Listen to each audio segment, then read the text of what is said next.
So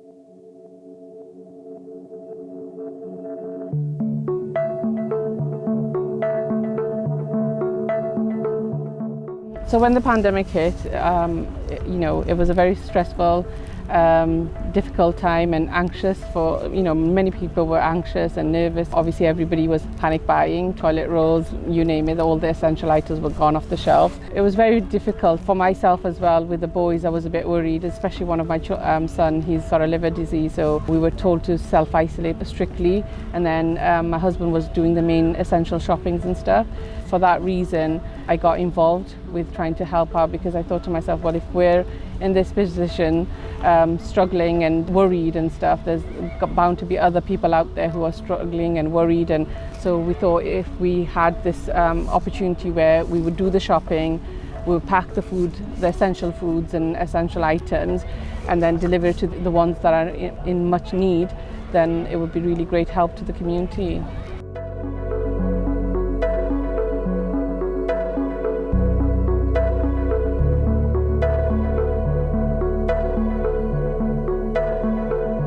The project started out basically with a group of Muslim sisters.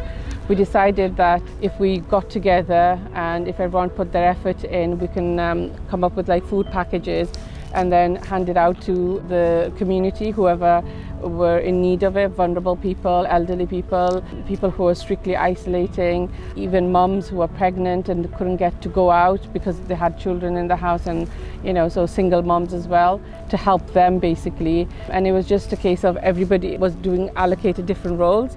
And I think it was just amazing team effort, I was in charge of handling the referrals as they came through, and then giving it to the right individual to go and pack the food.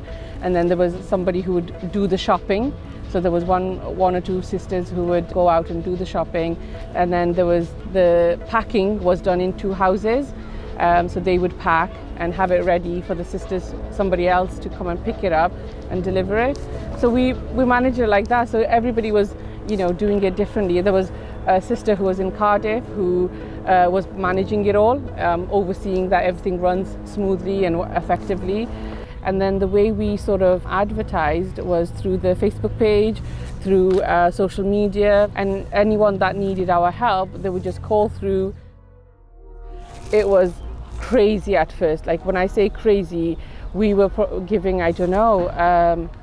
probably 10, 15, I think, in a day. I can't remember. It was quite crazy. From last year to this year, we hit 300 families we were able to help. I felt like I really had to get involved because at the end of the day, it's part of my faith. That's first and foremost.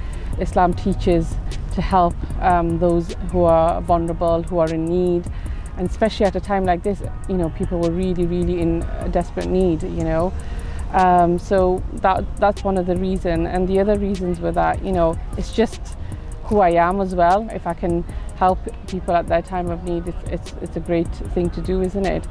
If anything, it's just natural human nature. I mean, it's not just we were doing it, There were other people doing it. They were doing it in Cardiff. If you went on Facebook, you saw people offering to pay for other people's food, and they've left messages saying, we're happy to deliver it to you.